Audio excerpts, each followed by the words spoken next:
As we all know, the 80s were a time of incredible change in the world of computing. Brands like Commodore, IBM, and Apple were at the forefront, shaping the technology we use today. It was a fascinating era, and there's so much to explore about these innovations came to be. Just wait till you see the IBM compatible. The Osborne was a different case. The area where I was working, which became the beginning of Silicon Valley, interested in. Steve Wozniak was there at the first meeting, and he put down that he had designed a TV typewriter, and he and Steve Jobs were thinking of making a kind of a terminal for the hobbyists. Everybody came down to the floor and began talking, and Jobs came down to the floor and ran around trying to overhear every discussion on the floor. Great reveal of the Apple I first personal computer. It wasn't the first personal computer and wasn't much of a reveal. Hi everyone and welcome. Today I have the incredible honor of speaking with someone who truly helped shape the early days of personal computing, which is Lee Felsenstein. If you're into tech history, you've definitely heard his name, from the Homebrew computer club to pioneering computers like the Sol-20 and the Osborne 1. His work has left a lasting mark. So thank you so much for doing this interview and taking the time to be here. Thank you. And the first question is, you're an important figure in computing history and were part of the early days of personal computer revolution. For those who might not know you very well, could you briefly tell us who Lee Felsenstein is and what your role was in those pioneering years? Well, first of all, I've written a book telling more about who I was and where I came from, but it's 63,000 words. Which takes about 3 hours to discuss, so I'll try to shorten it. Basically, I've discovered I have two talents, daydreaming and explaining. And combining these two can do pretty well in an engineering career. I learned about electronics starting at age 11. My older, smarter brother was following biology, and he has gone to great heights there. People in genetics would know his name. I can't recite why. And I learned radio and TV repair from an abandoned correspondence course that my father found through his network of friends. With one friend, Murray Kaplan, in Philadelphia, in a basement workshop, we blundered trying to learn electronics. We did not know the proper pronunciation of terms, and learned some things to the point where at age 13, we put together a model satellite. As you may recall, the first satellite was launched in 1957. That was it was a very big thing. And so we made a satellite in 1958 that had a clear plastic globe. That's nice, but it also had electronics in it. We were just trying to make a kind of a timer to go, we weren't sure what it was going to do. You make some slow beeps. But Murray managed to rig the circuit so that in one of the phases of oscillation, it oscillated. It's not supposed to do that, but it did. So that made for something that created beeps. And the electronics was so noisy that a radio placed a few feet away would hear it. And so we had a satellite that broadcast beeps, and we had a little solar cell inside with a light shining on it. You could shade the cell and the beep rate would change, so it had instrumentation. We entered that in the science fair for the local area. Now, in those days, group projects were not permitted. And so Murray said, "You take it." And I did so, entered it under my name. It won the lowest possible award. It wasn't really science, and in those days they didn't say engineering fair. So, but I got an award, And that kept me going, entering science fairs all through school. Never won anything, never got anything working. But I tried. Um, I came to Berkeley to go to college to get in electrical engineering.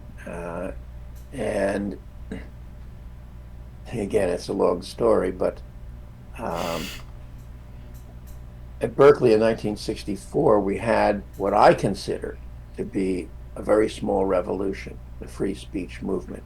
It overthrew the administration's policy of in loco parentis, acting in the place of the parent to the minor student. And we basically got rid of that. And the whole impetus was the civil rights movement at the time, 1964, Freedom Summer, and the administration tried to suppress our student activity in supporting the local civil rights movement, which was doing things like holding sit-ins and so forth. We won that fight, which nobody expected, and the next year, the counterculture erupted on campus. Thousands of students who had come together as a community in this, and that was the key. Suddenly realized, hey, we can do what we want to do individually and together. Let's do this, do that, start a magazine, change majors, drop out. This is where the people came from that formed the Haight-Ashbury later on, and the community, the hippie communities. So the counterculture was suddenly erupting. I was enthralled. I loved it. I wanted life to be like that all the time, and I still do. But as an engineer, I had to think about, okay, how did this happen? Why was this possible? Now, I mentioned that the students became a community from a group of unorganized individuals. And that was done through the urgency of the struggle and the fact that the free speech movement did not organize itself as a hierarchical organization. It had a phone room, and normally in a business, a phone room will take calls coming in, will make calls going out, it will keep everything in good order, all good records and so forth. None of that happened. This was just two phones and a wall full of posted papers. Everything. As people would call in, they would have a question. We would try to answer it. And if we couldn't answer it, we'll put the question up on the wall. And if people would call in with an offer of something. Could you use this? That goes on the wall too. If someone calls in with a need, let's see, I remember that. It's on the wall. Maybe you should call this person. Connecting people together. That's the trick. And connecting people without going through hierarchical structures, having to ask permission of the boss and the boss's boss. So that communication structure was really what made it all possible, made it happen. It was there, we could see it, and I had to think about what technologies would be useful for making this happen as a regular thing. I started out with just punch cards, in fact. The IBM punch card, which not many people remember, but that's the foundation of computing, the Hollerith card. We all, as students, had that as a part of our life. Classes were organized through cards. You had to stand in a long line during registration. Berkeley's a very big place, and get cards duplicated. So when you go to class, you could turn in your student card and get a class card and things of that sort. All very regimented. So we hated IBM cards, but I was using them. I learned how to use them and try to make lists and try to publish, print out useful lists. Well, that only lasted for a bit. So I went as an explorer because I couldn't really explain this to anybody and get, any organizational support. There really wasn't much of an organizations anyway. And my whole career followed from that. After school, I wound up working for 4 years as a junior engineer because I dropped out of college. That was a matter of depression. I couldn't stay in college, but I could work, and I did, and I learned a lot. I made my first real excursion into computers after having given up on computers in high school in a computer club that my brother started. Uh, and there was a computer underground um, in an area where I was working, which became the beginning of Silicon Valley. I mean, that had been going on for a while, but it wasn't called Silicon Valley until later. And there was a little, call it a newspaper. It's not really, it's like an underground paper. It published 5 times a year. And you could go into their office, you could talk about something, and they would say, well, why don't you write an article about that? Go print it. And you got to lay it out yourself. They'll help, but you had to do the work. But I knew about that because I had spent a couple of years in the underground press in Berkeley. I went exploring, as I say. Could community newspapers perform the task that I was interested in? I found I couldn't because of the hierarchical structure. But there was a little paper called People's Computer Company, and they were the focus of the computer underground on the San Francisco Peninsula, specifically around Menlo Park, which is a kind of a magical place, as it seems now, because so much was focused right around there. We had the Xerox Palo Alto Research Center, which is where they were creating the future of the graphics user interface. I got to take a tour of that through the back door. And we have the Stanford Research Institute, where Doug Engelbart was in fact developing personal computing on a mainframe computer. And he showed that in 1968. I didn't attend that, but I heard about it. And maybe through third hand, but it changed my thinking. Here I've been thinking that computers were, for data processing. No, they're for communication. And at Xerox PARC, they figured that out. So there was also Stanford University, the artificial intelligence project. So that had a lot of people my age approximately together. It had some counterculture, had a bookstore for radical books, and they developed a free university, Mid-Peninsula Free University, where everybody could teach little courses to everybody else. So there was that activity, and by that time, I had discovered a group in San Francisco that has secured the donation, the loan, but it was really a donation of the same computer, as it turned out, that Engelbart had used in 1968 for his mother of all demos, the big demonstration. We didn't know that. We just knew it was a mainframe computer, time sharing, which is what we needed, and we wrote an information retrieval system. I basically created a project there to do a bulletin board that people could walk up to and use in multiple places. Because by 1970, I'd realized what I was looking for, the technology I was looking for, was a network of computers. However, where was I going to get a computer in 1970? They didn't have personal computers.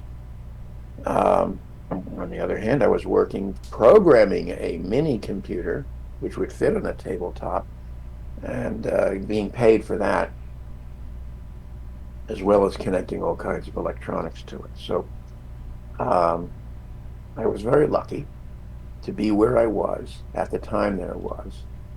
And again, I approached it as an explorer, not as anybody who was trying to attach themselves to an existing project and be told what to do. And I'm still an explorer. So during that period, you created computers that became iconic, such as the Sol 20 and the Osborne 1. Could you tell us a bit how this project came about? Right. Well, those came somewhat later, a few years Yeah. later, but they came from that source. Mm-hmm. The bulletin board system, community memory, we installed it in 1973, the first two terminals in public. And as I say about it, we opened the door to cyberspace and found that it was hospitable territory. It was really a success with its users. We did not advertise it, and we certainly didn't try to commercialize it, because when you commercialize something, development stops. The money now controls, and you can't do anything that would, possibly reduce the money income. Yeah. So we kept that as nonprofit. So in 1973, we had the computer. We had noisy, difficult to use teletype teleprinters, and we needed modern cathode ray tube CRT video terminals.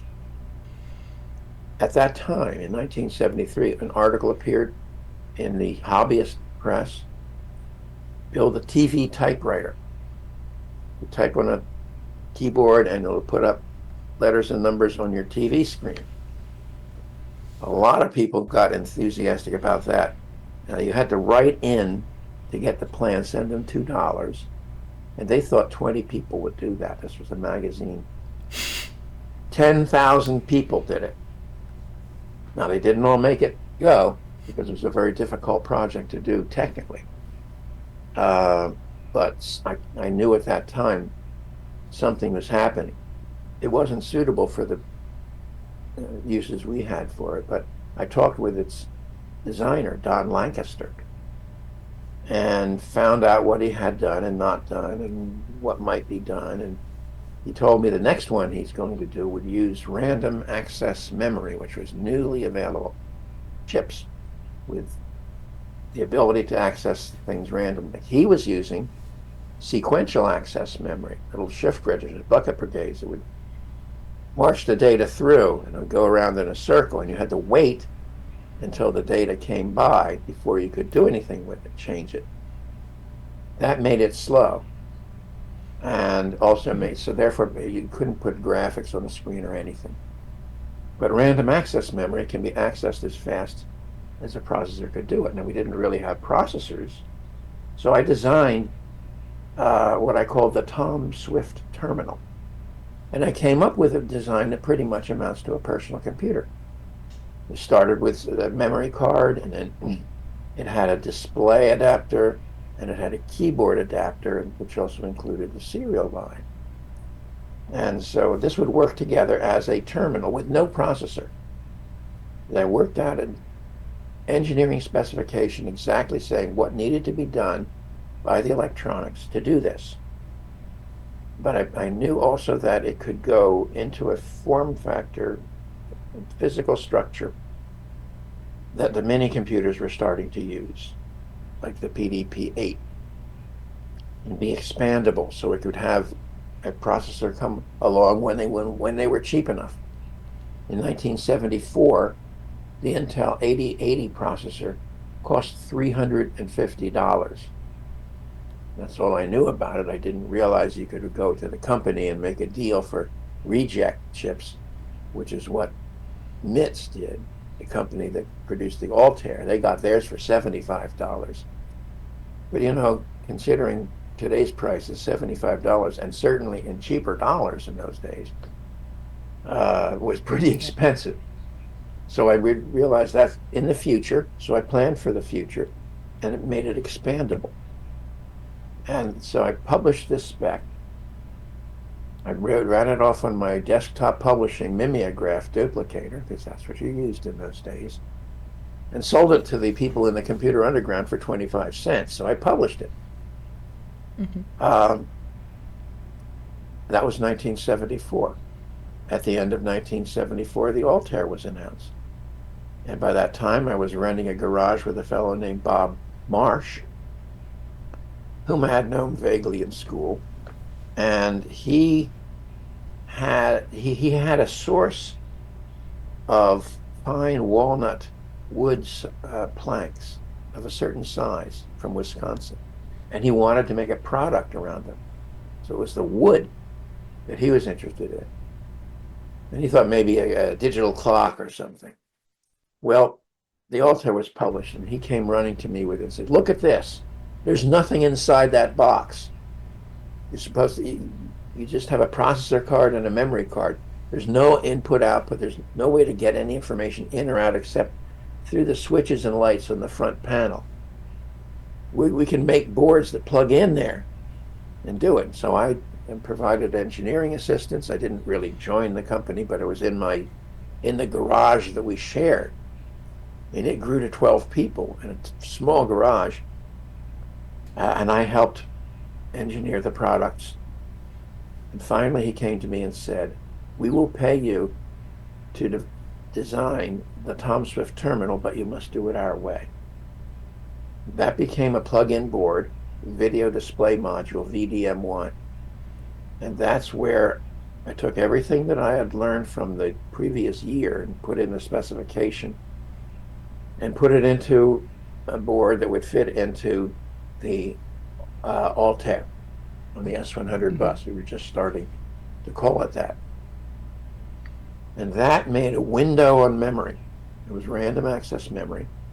You could change it as fast as you could run a program. And that made possible computer games. Steve Dompier, who was the vice president for software, wrote two games, Target and Trek 80, which were significant advances over existing games. Trek was an advancement over a game that was used on teletypes, where space was a 3x3 matrix with the Enterprise at the center. And it would slowly print this out, one line at a time, 10 characters per second. And you had this little view of the space around you, the cells nearby. And you had the text coming from Captain Kirk and Spock and whoever and so forth. And you typed in your instructions. Very slow and boring. That was Trek 73. Trek 80 had a matrix 8x8 full of video, little characters that were embedded in our character generator, Rob. They were control characters. They represented things like ring the bell and backspace and, line feed, whatever, negative acknowledge, whatever. There's a whole set of them. And so Dompier used them as little characters and had them all moving around and so forth. And then outside of the 8x8 matrix was the control panel with all kinds of gauges and numbers and bark and graphs and so forth. It was really overload, which is what the kids loved. And we made that possible, and that attracted a lot of attention. And then later, really almost as soon as I was finished with the design, in 1975, they came to me again and said, "Now we'd like you to build a computer around that," which was the Sol 20. And there's a lot of stories about that I got in my book. So those things I designed pretty much afterwards. But the penny whistle modem, which is a simple 300 baud acoustic modem, you would take the telephone handset and plug it down into these two rubber cups. That's the way modems worked in those days. You couldn't connect to the phone line. And I had designed that in 1973 for the Community Memory Project. So I had a prototype already. Now, the Homebrew Computer Club started in 1975. I was there. I applied my experience with social media by suggesting we create our own little social media and pass around a list where people put their names and contact information and a few short statements of what they're interested in. Steve Wozniak was there at the first meeting, and he put down that he had designed a TV typewriter of his own design. It turns out, when I talked to him much later, he had not known about Lancaster's TV typewriter in that article. He was working at Hewlett Packard with video things, and he figured it out himself. And he and Steve Jobs were thinking of making a kind of a terminal for the hobbyists, because there was a time-sharing company, Call Computer, that knew about us, and we were its major customers. But we needed terminals. So they were thinking of doing this. And that circuit wound up on the Apple I a year later. But I'm getting ahead of myself. So that's how suddenly I came to be designing all this stuff. Okay, so are there any particular stories or challenges you remember in bringing them to the market? Well, there are many.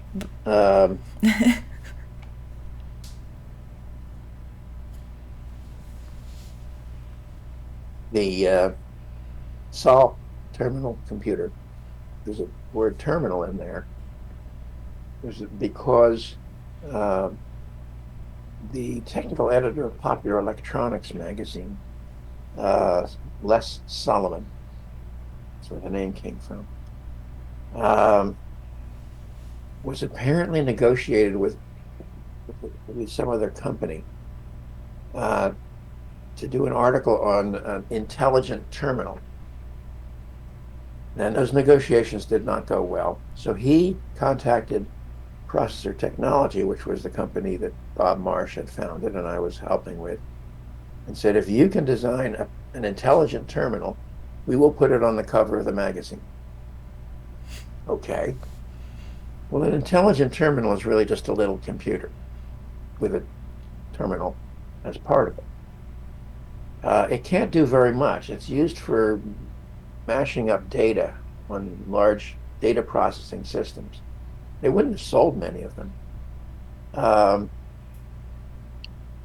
So they figured, okay, this is our opportunity. We're going to make a real computer to compete with the Altair.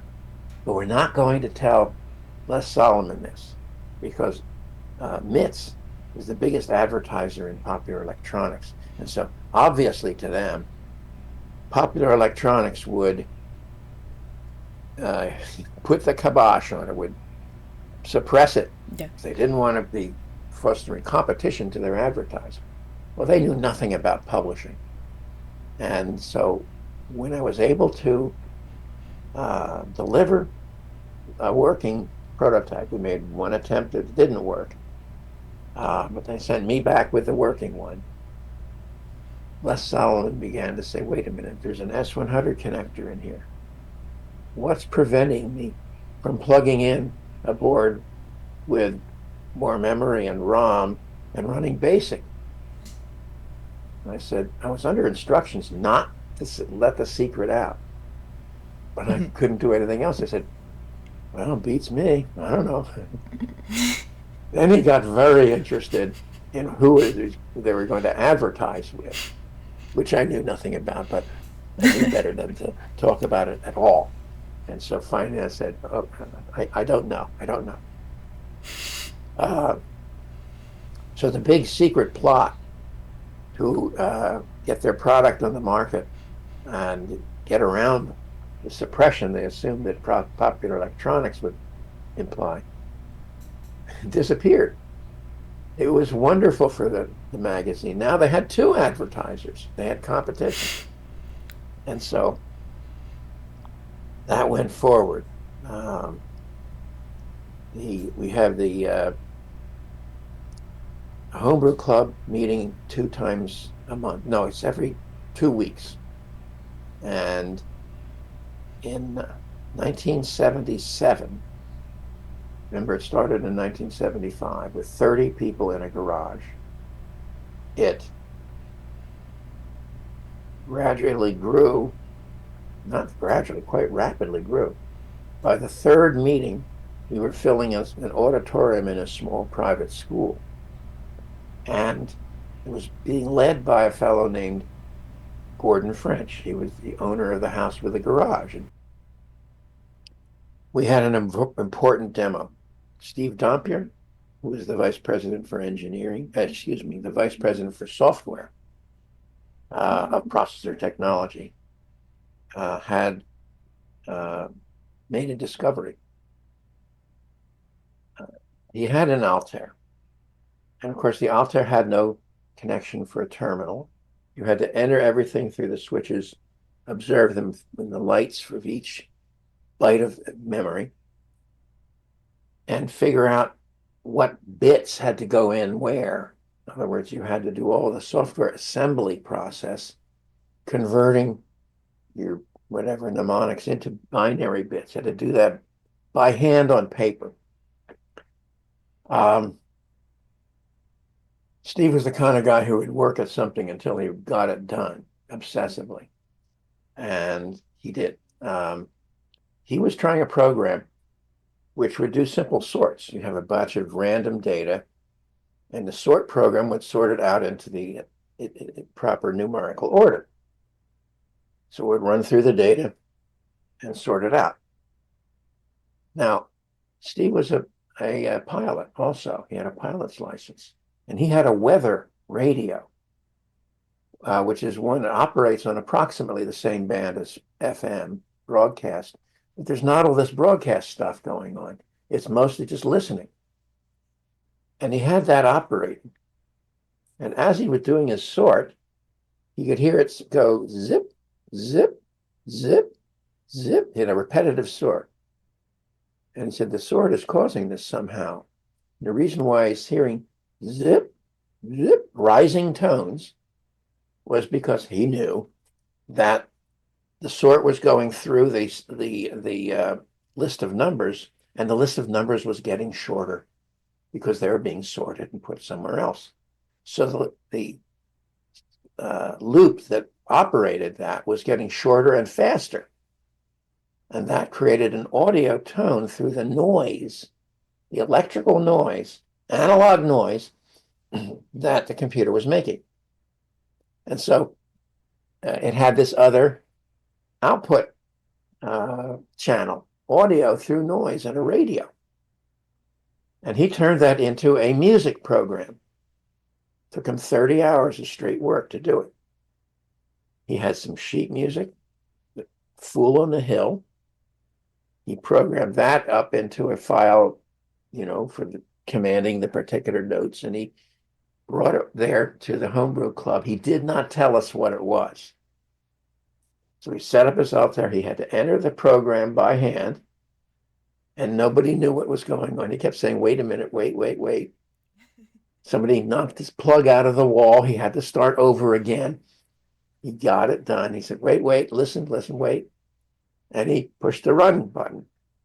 And we all heard the Fool on the Hill come through the speaker in truly computer-generated tones, that's raspy tones. But how is this happening? And he told us, and we gave him a standing ovation because he had, through his own exploration and effort, gone beyond what was supposed to be the limits. The limits were this was a digital device and it used a terminal and you had to think in terms of characters and so forth. No, it was also an audio device. And so he broke that boundary and amazed us all and informed us all. It was really the beginning of the personal computer era in a certain way. He went on to, I guess this was before he joined processor technology because it was just starting to exist. But he did software, he did the game software, and he made it sing also. He made sounds happen from all that stuff happening on the screen, which you would hear if you had a radio nearby that didn't have an active channel on it. We called that Dampier music. This couldn't have been predicted. And it's a perfect example of the kind of level of creativity that can come from below in the theory, according to theories of Ivan Illich, the philosopher. The Homebrew Computer Club eventually met at the auditorium of the Stanford Linear Accelerator Center, which was a national nuclear laboratory located on the Stanford campus. And it had a capacity of 274 people. Steve Wozniak was always there. He found the only seat that had an electrical outlet. And that's a little odd now because today every seat at every auditorium in every college and so forth has an electrical outlet for your laptop. But of course, laptops hadn't yet been created. So the only outlet was there for use by the cleaning crew with its floor polishers and so forth. Steve Dampier got there early.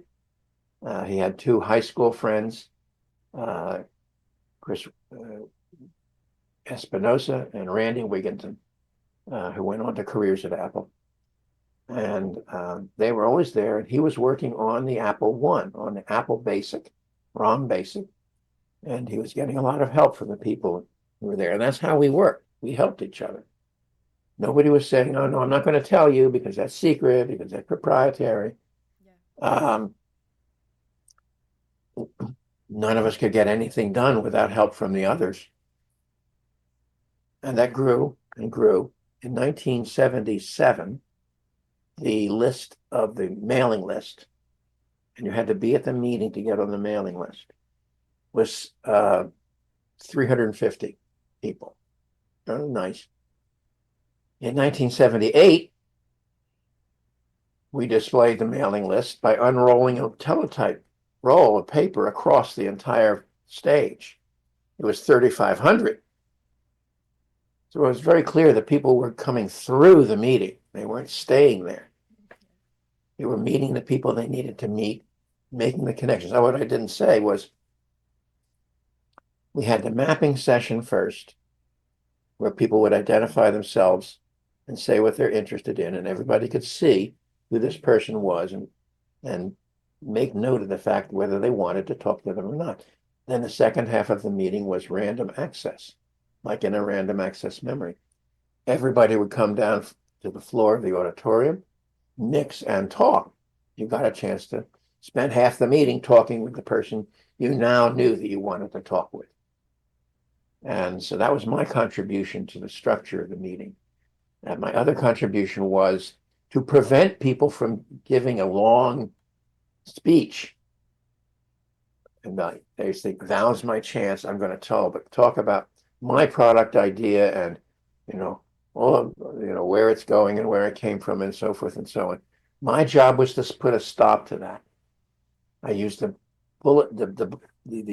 blackboard pointer. It's gotten into most of the TV stories on this to point to people and try to twirl it and so forth. But I also used humor to break up what they were saying. And I learned a great deal about stagecraft in this case. So I wasn't saying anything of substance. I was just preventing people from hijacking the meeting and keeping it moving. And people would come up to me for years after that, and they would say, you don't know me, but I was attending the Homebrew Computer Club meetings, and you were saying some very important things.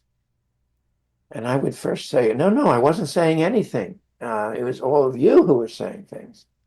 And nobody liked to hear that. So finally I realized people need a blessing. So I would say, yes, we were saying this and that. I immediately turned it into we. And it was me and them, and, that satisfied people. Okay. In 1996, I attended a book party held at the offices of Kleiner Perkins, which was the premier venture capital firm in Silicon Valley, top of the top. I mean, you had to do something to get there. This was Esther Dyson, who was the top industry analyst at the time. She published a book and had a book party. I attended, and a little man came up to me with owlish glasses, and he said, "You don't know me, but I was attending the Homebrew Computer Club meeting. I was an engineer at Intel in 1980, and got a lot out of that." So forth. Well, I gave him the same. Yes, we. Da, da, da, da. And finally, then he gave me his card. He was the top venture capitalist at that firm, uh, John Doerr. And so, whew, we really made it up there. I had this card, which was a special card for people he didn't want to make contact with later. It would get me to some assistant who would brush me off.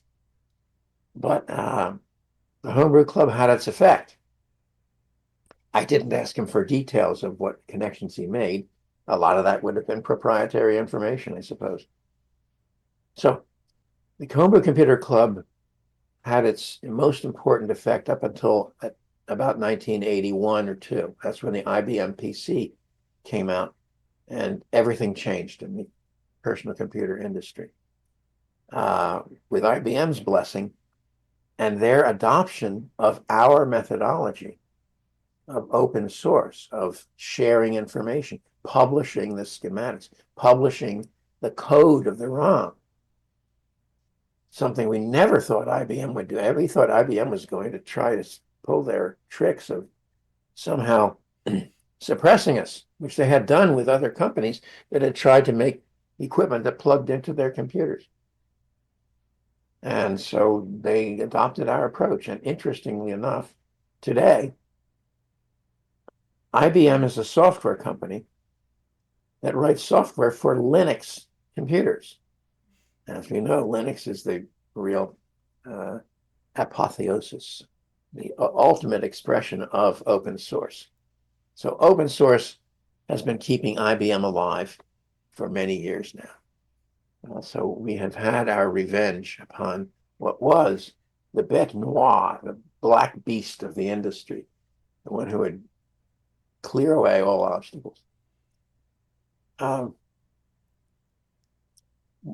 1981, when the IBM PC came out, we had arranged for a local dealer who was very nervous come and let us open his first IBM PC. And me and another guy, Mark Garretts, with a microphone, did a kind of an autopsy on it, saying what we saw. And it was being done our way, out of parts that we could get if we wanted to, not out of special parts labeled IBM. We're not going to tell you anything about this. Because all of us had that experience. We found modules from IBM computers and so forth, but you could never get any information on what they were and how they were built. So in that session, we revealed to everybody how they were making their computers. They were doing it our way, and we could do it too. So a new era opened up, which meant that the IBM design became rather dominant. And by the way, it's a bad design. I know because I had a project later for a Japanese company to create a personal computer fully compatible, whole system, ROM basic, or not just basic, ROM, BIOS, and hard disk drive, everything. It was $800,000 in 1983 and 84. We did it. And we basically redesigned the IBM PC, not by just taking their existing circuitry and making little modifications, but by taking the conceptual basis and creating new circuitry, because our circuitry had to be suitable to put into large-scale chips. And that had requirements that the IBM PC wasn't meeting. Also, I became this kind of expert on video design. I designed several video computers, including the Osborne. And their video was terrible. Actually. The IBM PC video, the color graphics adapter had a ragged left edge of the screen. I would never have gotten away with that, with computer noise showing up there. But they were IBM. Anything they did was, by definition, correct. And they also, attempted to show characters in color, which meant out of dots that made it very hard to read. I worked with someone else to do an adapter that converted that to grayscale, but we couldn't get that out on the market, couldn't get investment for it. So the IBM era started, and Homebrew Computer Club became much more static. There was not anything happening. By 1985, I realized this isn't going anywhere. If we can't move this onto the internet, which by that time was beginning to exist, or at least into dial-up, we might as well put it to bed. Because by that time, it was in a small auditorium, the same old group all the time, nobody doing anything new, just talking about what they saw. So by December of 1986, we had the last meeting. I sold everybody T-shirts, which I had made up, and we closed it down. But it had a very significant effect.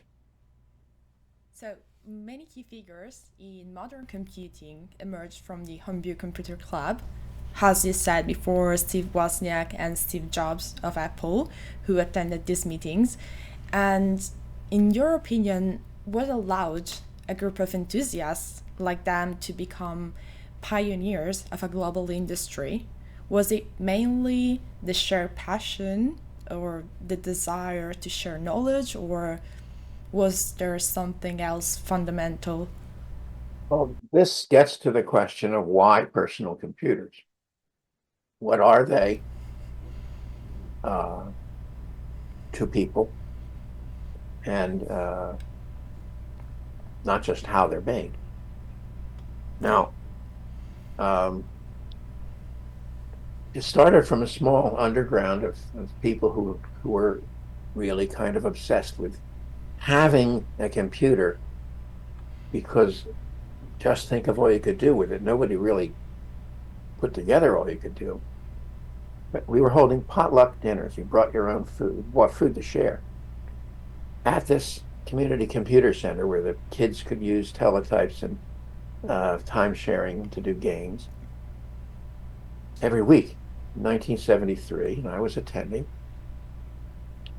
and the topic of discussion was, what will personal computers be like when they exist? And this means that we had to work from our imagination, from what are our visions and so forth. We were discussing that. And People's Computer Company, the paper, was sponsoring this, and they would publish articles and discussing that question. So we began as a bunch of daydreamers and became a bunch of daydreamers and explainers, and then we became builders. The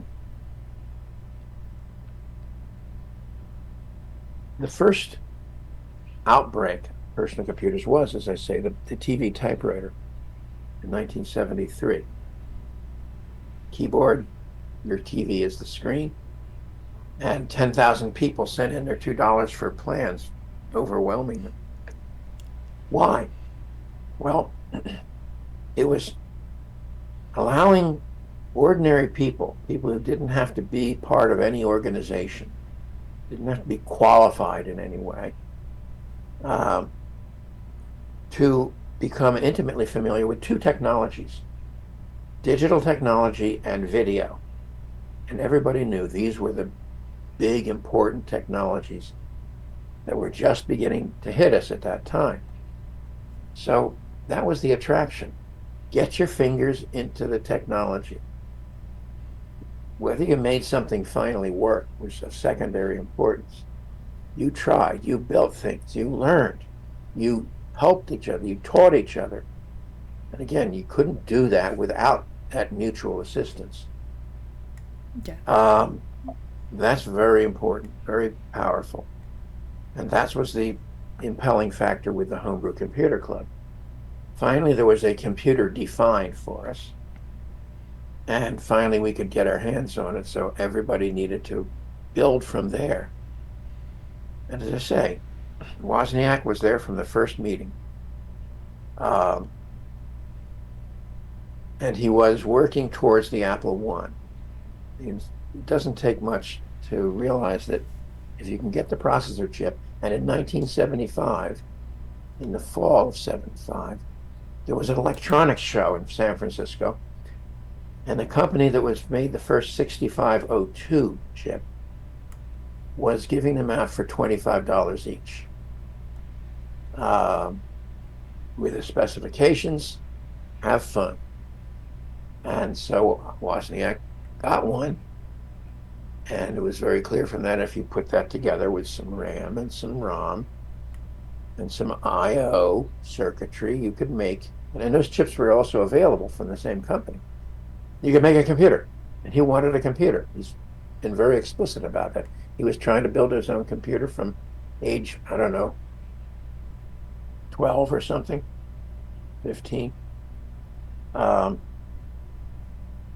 So he was working on that. Steve Jobs didn't turn up at the meeting until 1976. In the spring of 1976, they were approaching release of the Apple I. And I had actually run into Steve Jobs. I'd met him in 1974 when I applied for a job at Atari. There's another story about this, but I won't go into those details. But I had to talk with the vice president of engineering. He was actually somebody who had been at Ampex where I had been, and we had some mutual interaction. But he wasn't looking for design engineers like me. He was looking for manufacturing engineers. So it was a very short meeting. Jobs was the kid who walked me into the meeting and walked me back out. Now, I had brought with me material from community memory printouts because I wanted to try to sell Atari on the idea of social media, which we had operating, but I didn't get the chance. And so on the way out, I tried to give the sales pitch to Steve Jobs. He didn't even look at me. He made these little head movements, bobbling movements, which communicated his desire to get rid of me, get this proselytizer away from me. And that was it for that time. And as I say in the book, that was how Steve Jobs missed out on social media. But of course, he wasn't even the Steve Jobs that we know today. He hadn't been to India by that time. So when he turned up, standing behind Steve Wozniak, I knew who he was. I could see everybody in the meeting from up front. But he didn't say anything in the mapping session. Wozniak never said anything either. He was shy. So, okay, we had the mapping session. We broke up for the random access session. Everybody came down to the floor and began talking.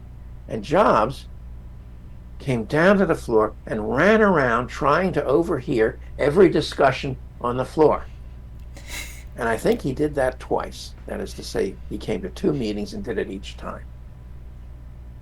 And I was thinking, well, I actually knew who he was, but who is this rat-faced kid who's hung around with Wozniak and never said anything? That's my appreciation of Steve Jobs. A few meetings later, they came with their computer. It did not happen the way that all of the TV dramas said. That is, they all wanted to make it clear that either Wozniak had to be forced to go to the meeting against his will and give a halting presentation of the Apple I. I think that was Pirates of Silicon Valley or something, or other. And so they came storming into the meeting where I was boring everybody to death, lecturing with my pointer, and they set it up and drew everybody's attention away and amazed everybody with this personal computer that had a video screen on it. Didn't happen that way. It set up in the lobby when a table be provided. Mm-hmm. Everybody could see it as they came in and asked questions. I saw it. I was not very impressed. It was a 6502 processor, which meant different software from all of the stuff we were working on, 8080 software. And the video was very slow. I mean, I knew enough about video because by that time I'd finished the VDM1. I knew what it could do. This video couldn't do that. It was one of those circulating memory things where you got to put 60 characters a second maximum because there were 60 sweeps per second on the screen. You get one chance each time. So it was an alphanumeric video. It was slow. It had this characteristic of moving up the screen, and when they scrolled it, it did that in jerks. Not impressive. And so, I went ran the meeting, and that was it. We were not disrupted by anything. So the great reveal of the Apple I first personal computer wasn't the first personal computer, and wasn't much of a reveal. And they figured that out after a bit, and only 200 were ever sold, and they went on to do the Apple II. I would like to think that I showed Wozniak how to do video display. On the other hand, he showed us all how to do a low-cost color display, which I recognize this is one of those things, yes, I should have figured that out, but I didn't. And I won't get into technical details here, but his video was difficult to program. But that didn't matter to the hackers who were programming it. They were going to overcome any difficulties. So in '77, the next year, they introduced the Apple II at the computer fair, West Coast Computer Fair, which is an outgrowth of the Homebrew Club. Same people who had met at the Homebrew Club formed that, Jim Warren and others. And they had a display of like a sports bar color projection screen they'd rented. No one else had anything like that. A big projection color display. And they were showing the Apple doing its paces. And it was completely different from everything else on the floor. Everybody else was alphanumeric displays and doing computing stuff. What Apple did was they created what I call a media machine. And I could identify this at the time. So they had color graphic displays at relatively low cost, and everybody wanted that. Enough people wanted that to make it a success. The rest of us we knew about color displays. You needed 3 regular displays, red, green, blue, and then maybe another one for grayscale. It was very expensive. It took up a lot of space and so forth, hard to program. So they showed us enough is enough. You don't need to go the whole professional way. And they were making a different product. They were making a machine to show video on eventually. Everybody wanted to have their own little video display, and they could start doing that with the Apple II. So that's a different path for computer development, which they, of course, led on. I'm using a Macintosh today. So that was a really important point. And the motivation was clearer and clearer to gain control over the media that affected everybody, the video, and of course through digital technology, that's how it's realized. So that was really a long-term project that's still underway. So I want to go back to the Osborne one, which is often considered one of the first portable computers. And I wanted to ask you, what was your idea of portability at the time, considering especially the mobility we take for granted today with our smartphones and laptops? The Osborne was a different case from most of my other designs. First of all, it wasn't my idea. Um, I was approached by Adam Osborne at the 1980 West Coast Computer Fair. And he had just sold his publishing company. He was selling books on personal computers and doing well. He sold it to a major publisher. The money was burning a hole in his pocket. And he said he wanted to do a hardware company and really do things right. Now, Adam Osborne was this Gilbert and Sullivan Englishman who was putting on an act. Um, and if you know Americans, you know that are always impressed by anyone with a British accent. We think they're smarter than we are. And he took advantage of that. When he became angry, he would lose his British accent, as I have later observed.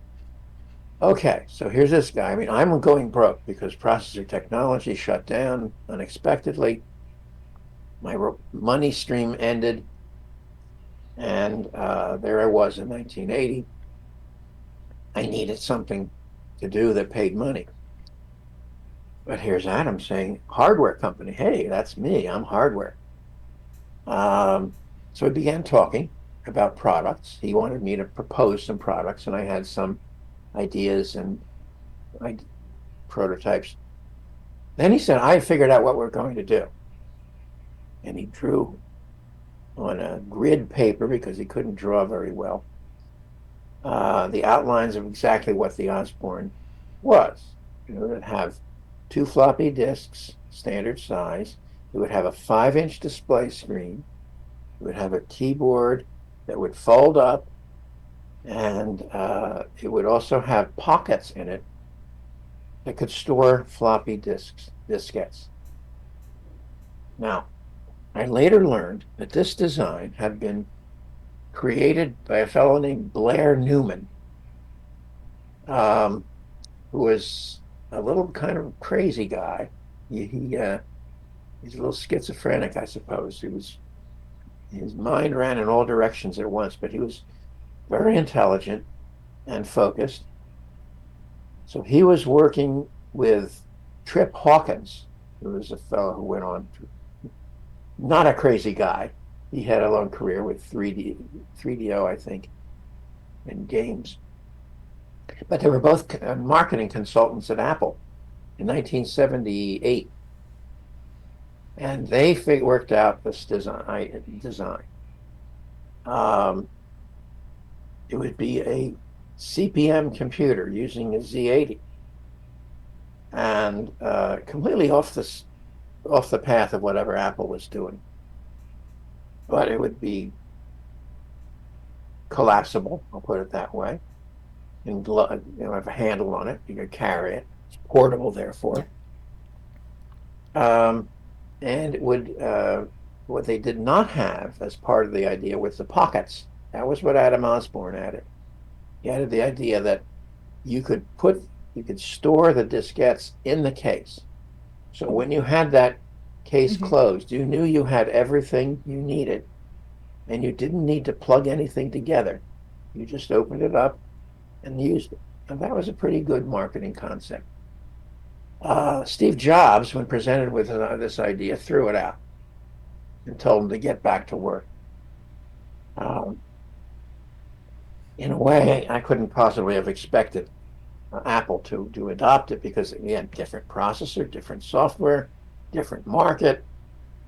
You know, Yeah.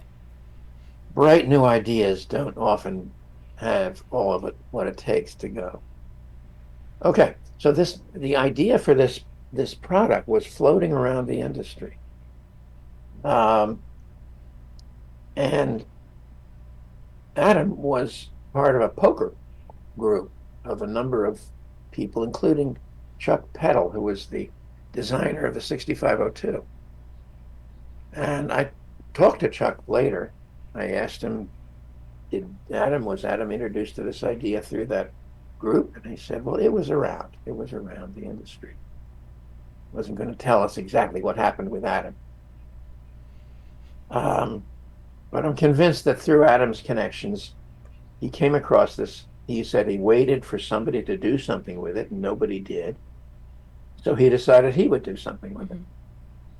And then I walked past his booth at the computer fair, and he said, Lee, I would like to talk with you. And I was up for it. I have only a bachelor's degree from the University of California. That's enough so I can call myself an electrical engineer. My master's degree was, in effect, the VDM1 in the SAW. And the Osborne was going to be my PhD. It took 7 months of solid work and a lot of stress to put this all together, because you can just lay out parts on a piece of paper and say that will work, but it has to be cheap. It has to be universal. It has to be functional in sufficient ways. So somebody could design some video display, put it in there, and marry it to a processor that's not synchronized to it. And the noise from the processor will show up in the display. They'll have patterns drifting across the screen all the time. And you say, I can't do anything about that. That's from the processor. Well, I could do something about it. I could design the whole thing, working from one single clock, one crystal, 16 megahertz. And once you do that, everything is synchronous. The noise is there in the video, but it's static. It doesn't move. Nobody minds. And Adam wanted 40 characters. He was thinking of the Apple display. So he asked me for 40 characters. He specified a 5-inch display screen, which in fact was surplus from the IBM attempt at a personal computer from 1975. They did something they called the portable computer. It was really like an expanded calculator. It could run BASIC and it could run APL, which none of us would use. That was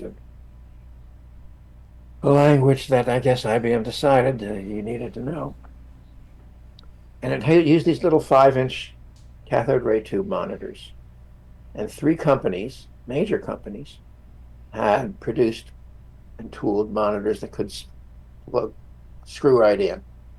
Then IBM closed that down in 1979. And these monitors were out on the market saying, hey, you want one? Talk with us. Well, Adam knew that, and he specified the 5 inches. Floppy disk drives, Adam felt that we'll be smart. We won't get full floppy disk drives with the electronics on it. We'll get them bare chassis, the mechanisms, and we'll put our own electronics on them, and we'll get them from different vendors. So our electronics will fit all 3 vendors. And it did that. It took another engineer that I worked with, Pat McGuire. He designed the electronics for the disk drives. And it could go onto all 3 different manufacturers, Siemens, Shugart, and I think it was MPI. The trouble is, floppy disks need to be aligned. They need to be adjusted, and their heads adjusted, so that, and that's involves the electronics. Different electronics require different adjustment. And so Adam thought he could avoid that step, but he couldn't. All of a sudden, the office began filling up with benches with people making the adjustment when we were starting production. Okay. But anyway, I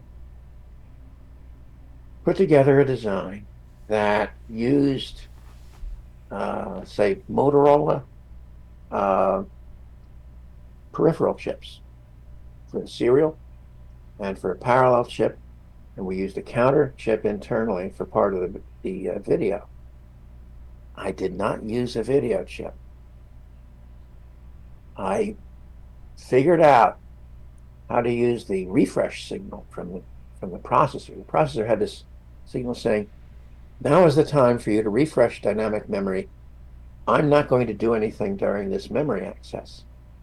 And so you're supposed to have circuitry that would feed an incrementing count to the memory, and it would address the rows or the columns, I can't remember which, in order. And if you did that every 2 milliseconds, you'd keep the data alive within dynamic memory.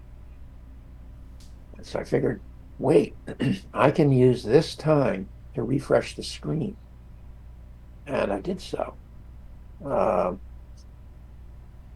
Asking me how, I would have to reconstruct that. But no $10 video chip, no video chip that was, most importantly, at that high price, because nobody made copies. You got one chip from one company or another. They work differently.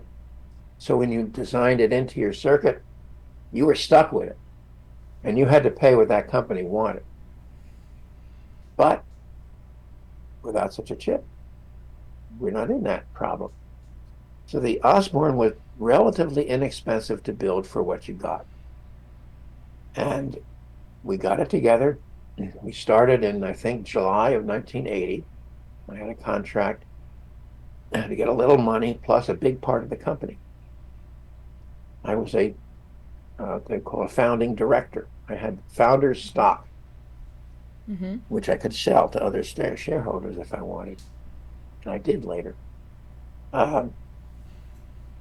By January of 1981, we had our first, what I call the metal prototypes ready. They had metal cases because plastic cases require tooling. The one you have there is an injection molded case, and that's at least $100,000 metal tool and 6 months of effort to make.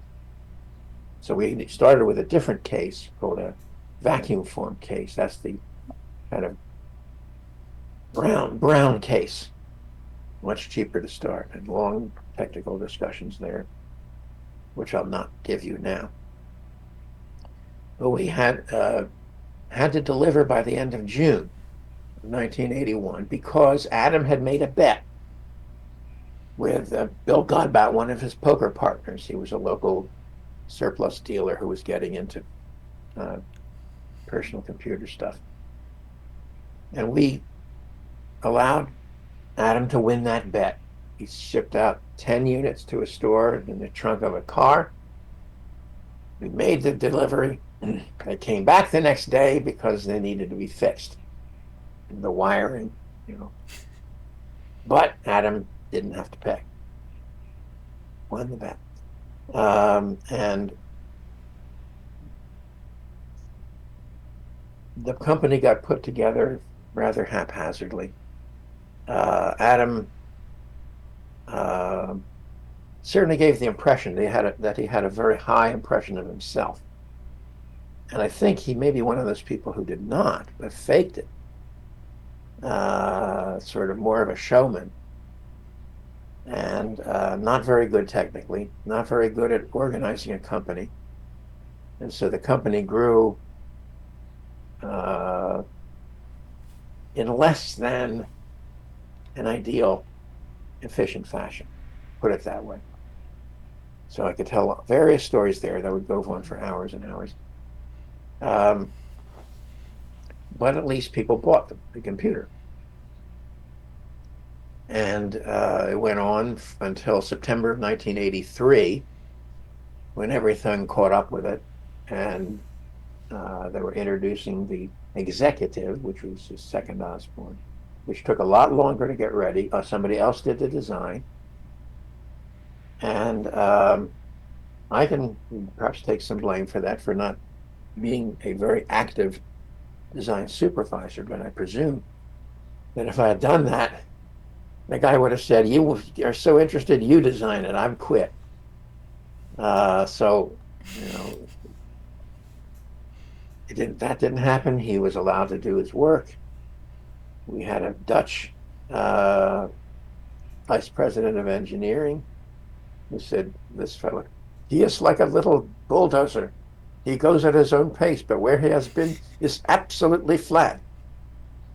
All right, it was a very solid design with everything in it that it needed. Okay, but it took time. And the company really did not plan for the transition between the one and the executive. People say that it's because Adam actually announced an IBM compatible design at the introduction meeting where everybody, they were all sales people, all dealers brought together from around the country, and he's showing off the executive. And before we went to the meeting, all of us vice presidents gathered around him and said, now, Adam, whatever you do, don't mention the IBM compatible. And he went up on stage and he got the crowd into a frenzy and they were all cheering and applauding. And he said, and if you think that's something, just wait till you see the IBM compatible. Well, all right, then. It's not like the audience suddenly fell silent and said, what, IBM compatible? Wait, I'm going to wait for that. No, they kept cheering. They were dealers. They wanted to sell what they had. And so the announcement of the compatible really wasn't the problem. It was the problem that the CEO would not sell anything at less than a profit. That was his principle. And in order to make the transition, you had to take all of the parts that they had been buying for the Osborne 1 and put them off the market. They become service parts for, fixing computers later. But they're no longer on the books of the company as an asset to be sold. And he wouldn't do that. He decided we're going to keep manufacturing Osborne 1s and, start manufacturing executives and so forth. And the situation with Osborne with inventory, buying parts, was a pretty shaky proposition. And any disruption of that caused what did happen. They ran out of money and had to close, and we're going to go into bankruptcy. So that was the end of Osborne. That was the end of my salary. On the other hand, I had been able, prior to that, to sell some stock to the other shareholders. But that money I put into community memory. That was my passion. I was supporting it. I had gone through, one generation. We're about to get into another generation. And so that's a different story. But the Osborne was, we were negotiating with 5 Japanese companies, big Japanese companies, in order to put together a laptop. Laptops weren't practical in 1980. I argued that we should do a laptop. We should do a Dynabook, the way that, I can't remember the name. It had been proposed at a Xerox PARC in 1972. But it would require a full screen graphic display. And we didn't have that. We get little ones, but not a full screen display, and certainly not color. So anyway, we were discussing this with these various Japanese manufacturers. I was leading those meetings. And then Osborne went poof. And 2 of those companies came to me. They were 2 of the smaller companies and said, we would like to talk with you about designing a laptop for us. And I did so. That was the $800,000 project of IBM compatible when we redesigned the IBM PC with 6 engineers on staff and 10 consultants. So it never got put into manufacture. There's one of them on display at the Computer History Museum. Sometimes it's on display, sometimes not. But it doesn't work anymore because that company, Oki, required us to use their new half-size disks, floppy disks. And one characteristic Mhm. of those disks was they had no adjustment. They were fixed in their adjustment. I suppose they used glue or something. And so what happened is, after a while, they went out of adjustment, and I couldn't readjust them. So the hardware's there. It took a lot of effort to do that. And it just went nowhere. The money was lost. The manager of the project later told me he's sorry he killed the project. Well, that's nice to know. Um, but it would have meant additional contracts to do the large scale chips and so forth. Didn't happen. So that was the peak of Mhm. my consulting career. And there were other interesting things that happened after that. So that was Osborne. Whenever I see an Osborne, I feel tired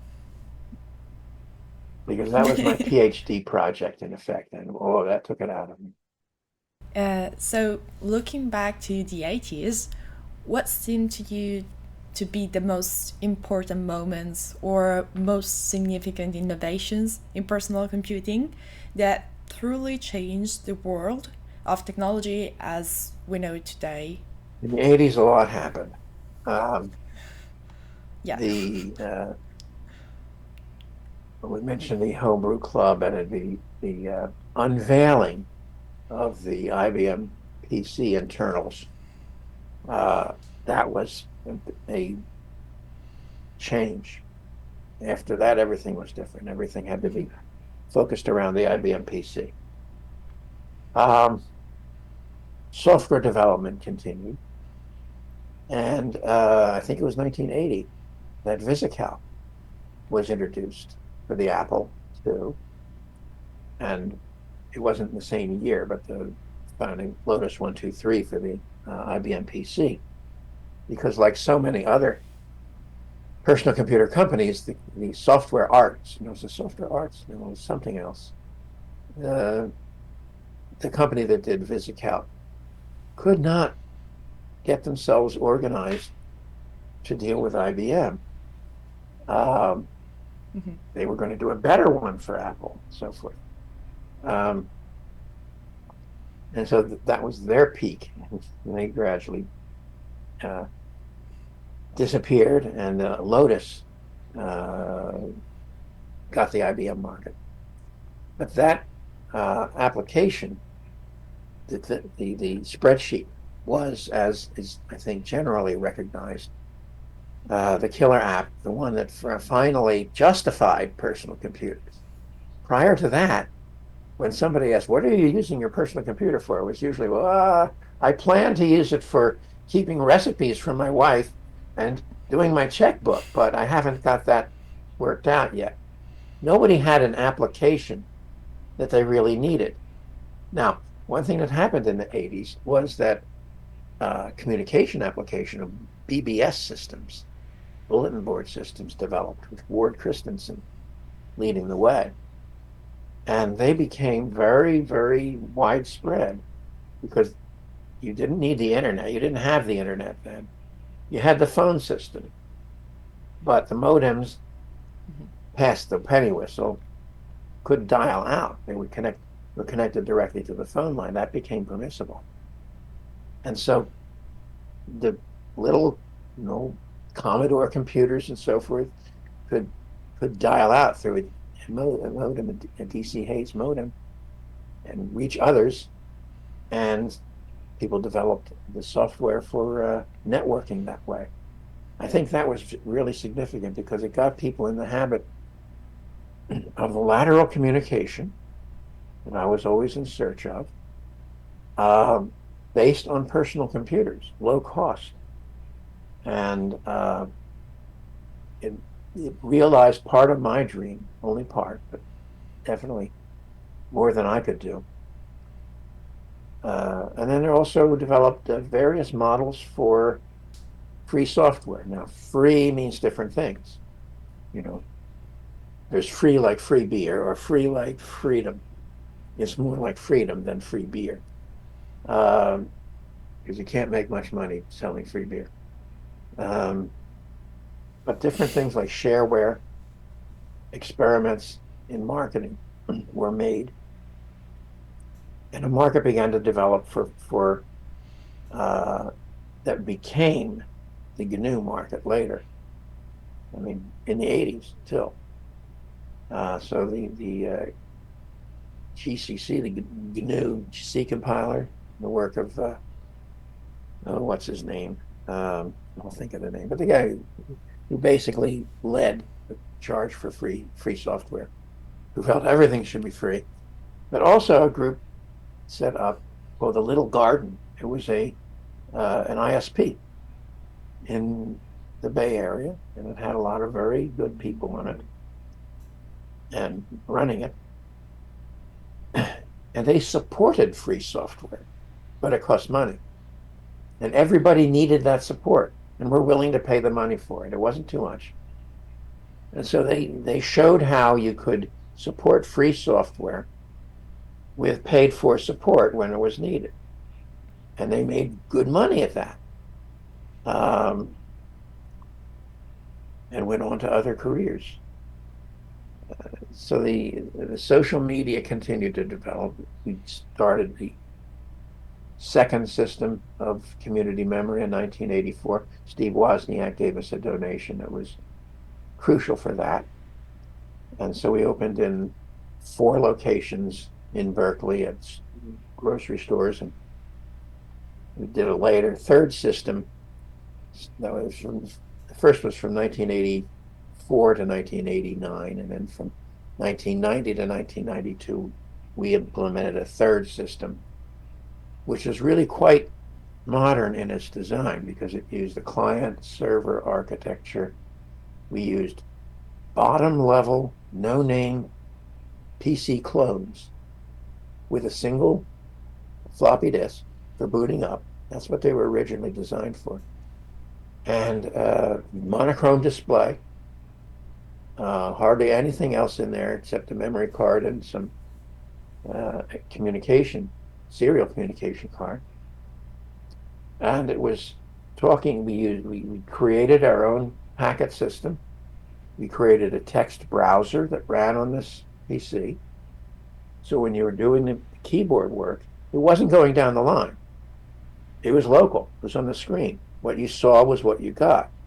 If you wanted to construct a posting from random letters placed in random places, you could do that. It would be difficult. Nobody did it.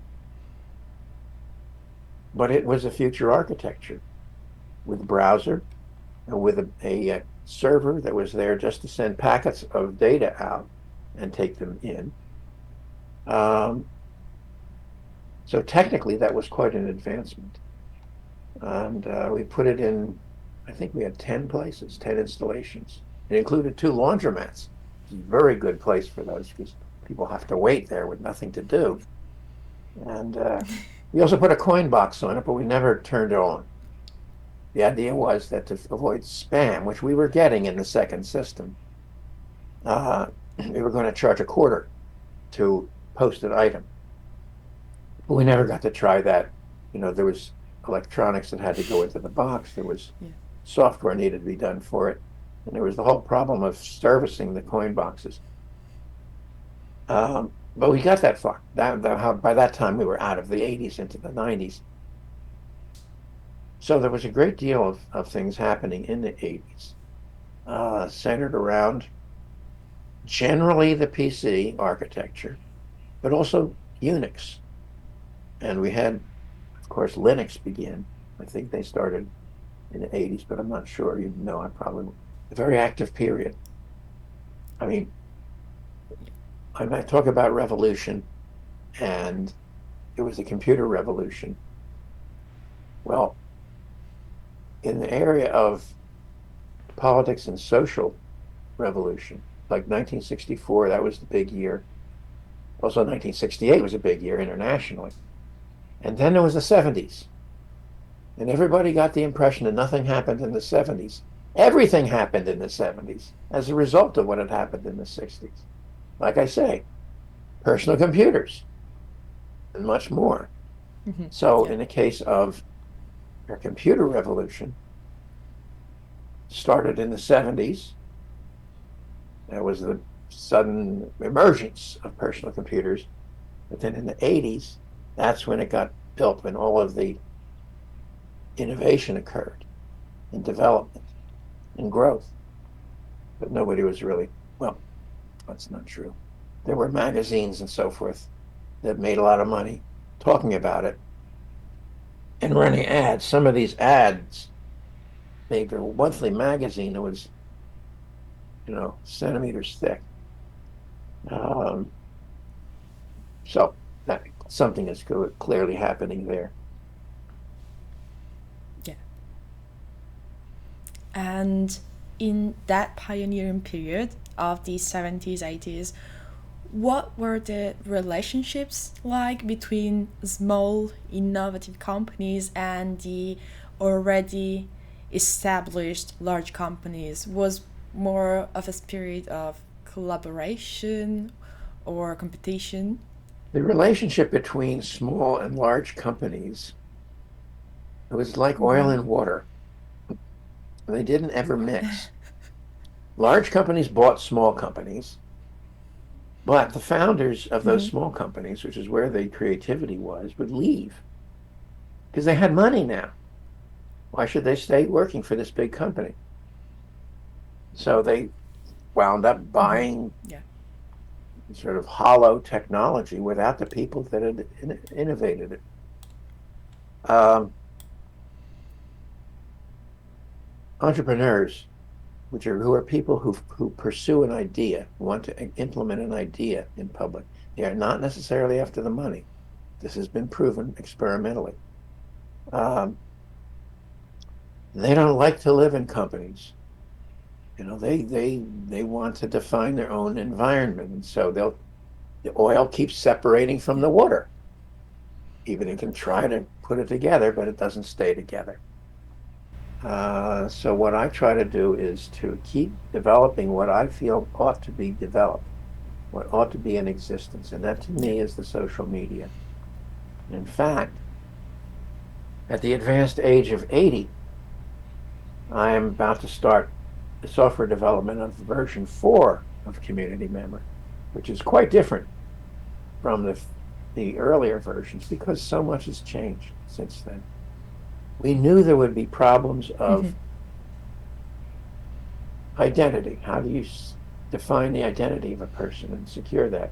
Of security, how do you prevent hackers from coming in? Of ubiquity, getting it available everywhere, how to do that. And there was one other aspect that I can't quite remember. But these have all been addressed mostly by the phone system, by the mobile phone system. And so what I'm looking towards is something that runs on phones, is text-based, although it doesn't have to be. It doesn't have to be limited to that. And supports conversations, because I have developed a theory of conversations, a theory of conversations in public, because that's the fourth thing, publicity, which means being in public, being everywhere. So again, I refer people to my book, Me and My Big Ideas. What we need is a public space in which, as I say, personal, economic, and political transactions can be carried out in public. And we've had that all through civilization. Civilization started in the village, but not in the houses. It started in the space between the houses. That's where people had to meet each other and interact. And this developed into the agora of ancient Greece, into the piazza of Renaissance Italy, and into all of the various public squares and public places. And those, with the development of capitalism, became privatized, and they became the media. And that's what we're dealing with today, mass media. In effect, we have been locked out of our public places and put into places where the rules are basically set up so they make money on our requirement, our need to have conversations in public. And Hmm. it's not really conversations. So that's what I'm trying to fix. And we can do it. We have the technology. We didn't have it back in 1990, but we have it now. Yeah. Um, so that's my goal in life is to get that system into place. And such as open source, I want it to be what I call a civic system, which is to say, I want it to be an expected part of the civilization, like public parks. Consider public parks don't make money, Yeah. but they are important. And because part of what they serve is this function of the open space for interaction. And I want to put that into the digital domain, and we can do it. I've written up a specification. I have to gather some of the people who were involved back in the 70s and 80s to discuss it further and refine the specification and get some programming going. First for a prototype on the phone just to show what it looks like, and then work out the details of how we're going to get this funded and developed. I mean, you don't need much funding if you have enough effort, volunteer effort, Yeah. development. So that's my focus now. And And can you tell us again where people can find your book?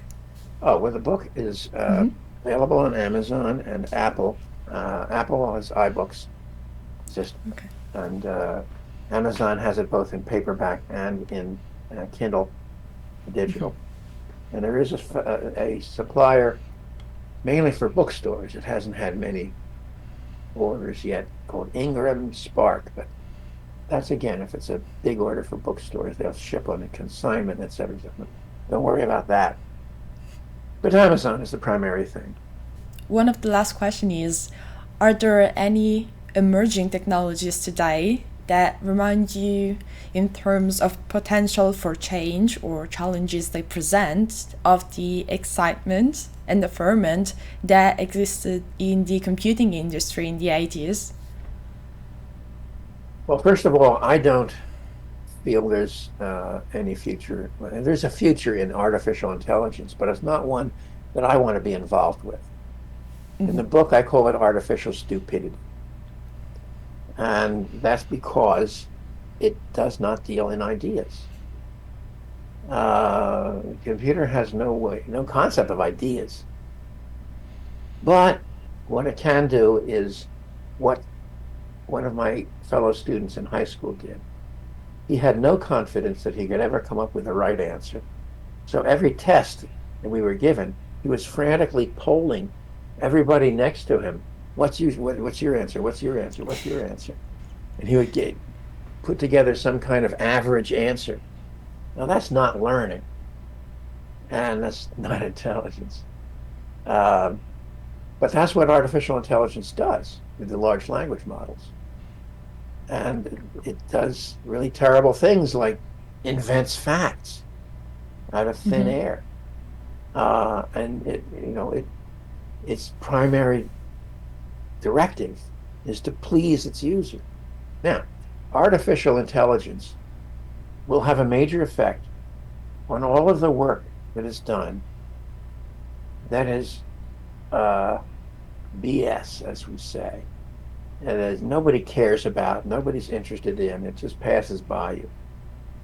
People are Mm-hmm. employed writing things, end user license agreements that nobody reads, so forth. Um, and everybody just checks off and says, never mind that, I'll go read whatever it is. So somebody has to produce that. And lots of people are employed doing that. And they're going to be affected by artificial intelligence. Because AI can do the same thing at much lower cost and be good Mm-hmm. enough. That's the thing, it's just good enough. There's no excellence in it. There are no ideas in it. And so I don't think that it's going to be significant from the standpoint of uh, shaping the future. Mm-hmm. In a way, it's dealing only with the past that we have to drag into the future with us. So we can take over that work, but innovation, creativity is completely foreign to it. It has no way of handling that. Mm-hmm. I see a lot of potential in open source software, which may sound odd because it's been around for a while. So people may say, well, whatever it's going to do, it's probably already done. No, no. It's a matter of the sociology of software. The fact that you don't need to be blessed with degrees and a position in a company and so forth to implement software. You just need to have the idea and get together enough people whom you can convince to work on it. And you can create software out of nothing. I mean, it has no mass, it has no volume, no weight, but it's very, very important. And it's where all of the innovation can occur. I think that assisted, let's see, rather than robotic technology, I've back in 1979 coined the concept of golemic technology, using the story of the golem, uh, sort of Jewish folklore of this mythical being, not mythical, being who's created out of clay and animated by scriptural magic, but is not quite human. And the stories revolve around how we find out that it is less than human. And the story of the sorcerer's apprentice comes from that. I figure that's a pretty good computer story. So a golemic system, in my engineering definition, is like a robotic system, except where the user is. A robotic system has the user interacting with a model of the universe, and then that interacts with the universe, and it samples the result and feeds it back to itself to act in accordance with the model. And the user is outside the system, and they're kind of helpless. A golemic system has the user in the feedback loop. And so what's happening is that the technology is reading the results of what's happening and presenting it to the user's senses in forms like video and audio and haptic, touch, that sort of thing. So these are nonverbal forms. In addition to verbal, you can have that too. And the user then controls according to that. And this information path coming through the visual and the audio senses is a different path. Works in a different hemisphere of the brain. There's a lot possible there. And in fact, Apple figured that out back at the beginning, because remember, they were doing a media machine, which really was that feedback path. And so I kind of figured that out too. And I've written some stuff and I've experimented with the tactile interface. I'm going to have to pass that on to other people to do. But this becomes like, I'm trying to remember the term here. When you have virtual reality, you have assisted reality. I think that's the phrase.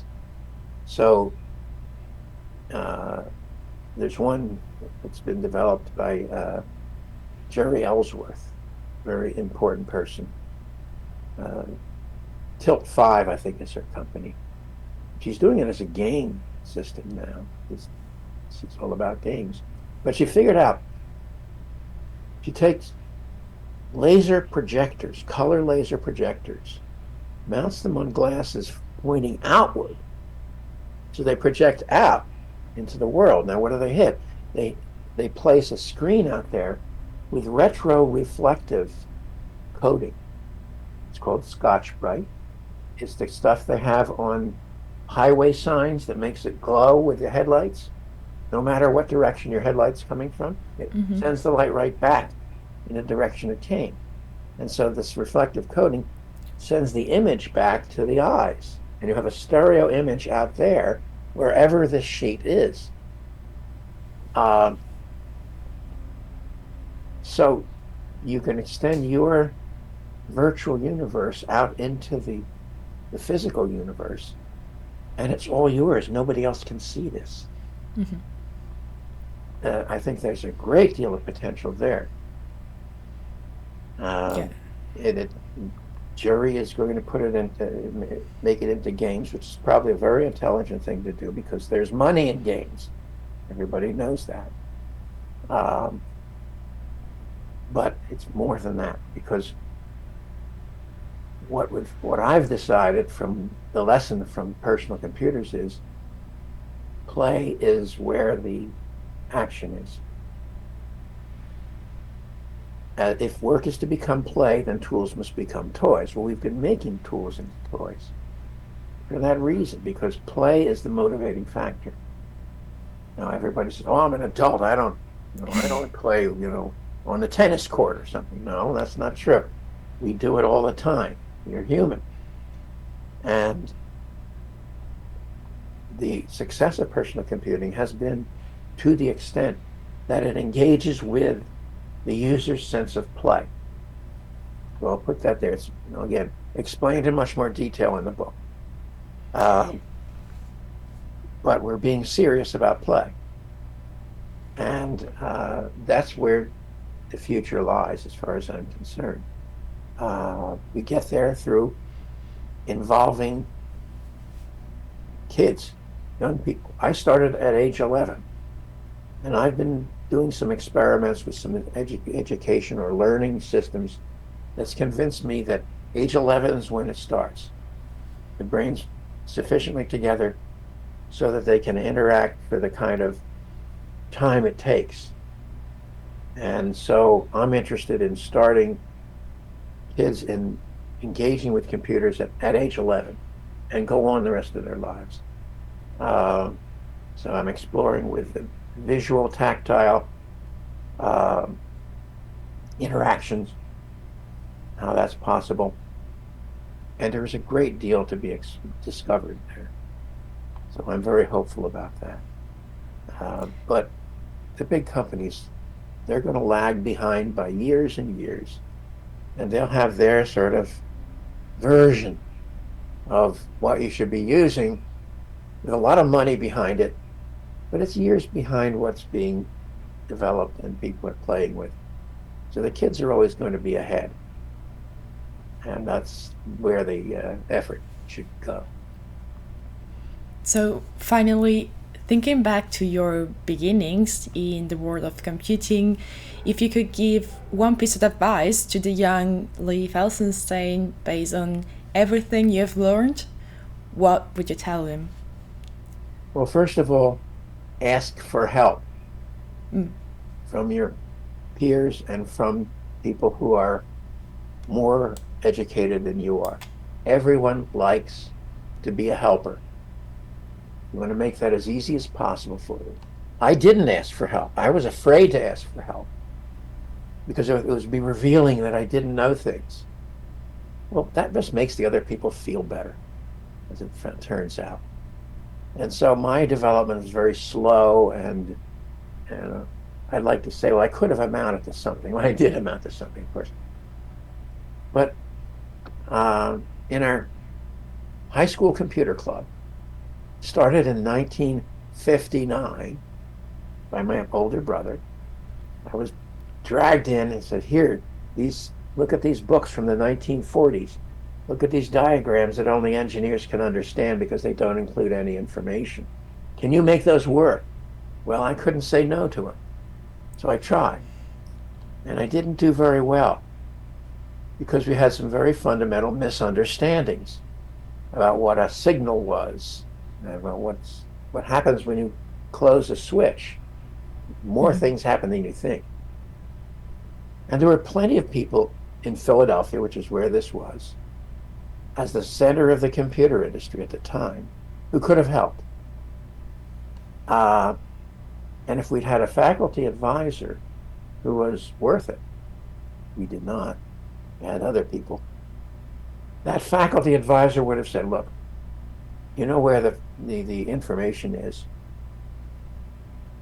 Here's a phone book. Look up computer companies. You all know the big one, Univac. Lots of people work there. Give them a call. Ask for help. I wasn't going to do that. I wouldn't even think about doing that as a kid by myself. But it needs, adult assistance to say, no, get over it. I'm not going to call them for you. You have to make the call. We'll work out what the script is, but you make the call. It would have sent an engineer who would have been just hired, not know enough about anything much except what he learned in school.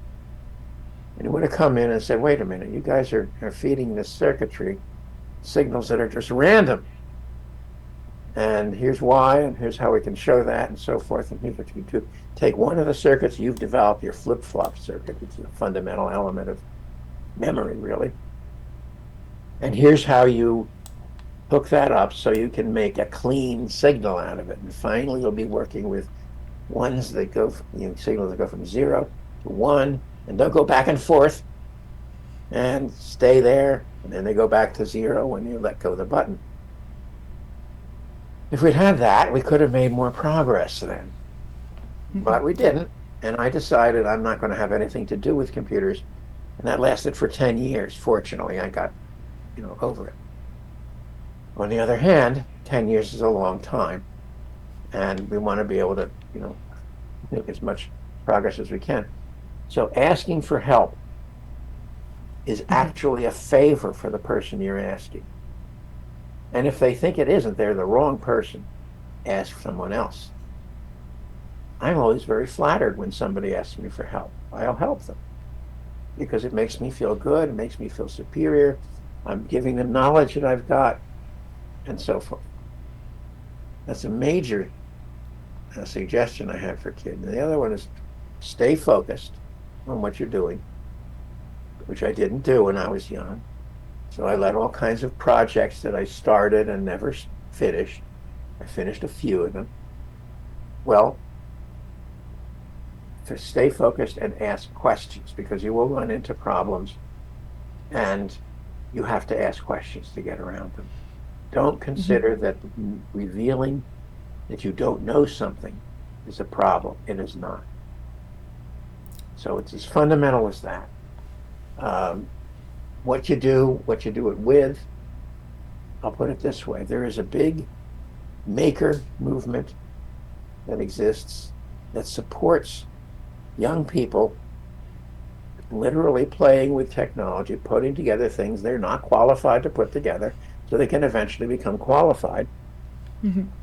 But those things don't require a big company and a structure and degrees and so forth and years of education to be able to get your hands on. You can get them for a few dollars.